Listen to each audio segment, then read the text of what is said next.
बिस्मिल्लाहिर्रहमानिर्रहीम। रसूलुल्लाह सल्लल्लाहु अलैहि वसल्लम ने अपनी बीमारी में फ़रमाया कि अबू बकर से नमाज पढ़ाने के लिए कहो। हज़रत आयशा रज़ी अल्लाह तआला अन्हा बयान करती हैं कि मैंने अर्ज़ किया कि अबू बकर आपकी जगह खड़े होंगे तो रोते रोते वो कुरान मजीद सुना ना सकेंगे, इसलिए आप उमर से कहिए कि वो नमाज पढ़ाए।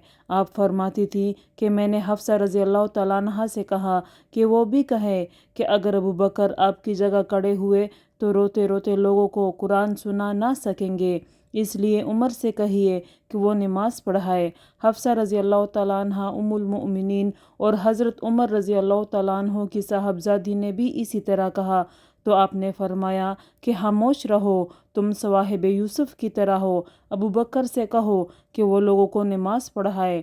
बस हज़रत हफ्सा रज़ी अल्लाह तआला अन्हा ने हज़रत आयशा रज़ी अल्लाह तआला अन्हा से कहा, भला मुझको कहीं तुमसे भलाई पहुँच सकती है।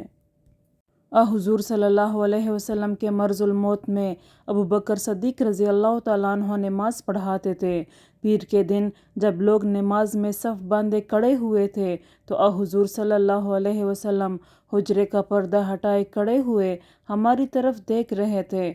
आप सल्लल्लाहु अलैहि वसल्लम का चेहरे मुबारक हुस्न जमाल और सफाई में गोया मुसहफ़ का वर्क था। आप मुस्कुराकर हंसने लगे। हमें इतनी खुशी हुई कि खतरा हो गया कि कहीं हम सब आपको देखने ही में ना मशगूल हो जाए और नमाज तोड़ दे। हज़रत अबू बकर रज़ी अल्लाह तआला अन्हु उल्टे पाँव पीछे हटकर सफ़ के साथ आ मिलना चाहते थे। उन्होंने समझा कि नबी सल्लल्लाहु अलैहि वसल्लम नमाज के लिए तशरीफ़ ला रहे हैं, लेकिन आपने हमें इशारा किया कि नमाज पूरी कर लो, फिर आपने पर्दा डाल दिया। बस हज़रत सल्लल्लाहु अलैहि वसल्लम की वफ़ात उसी दिन हो गई।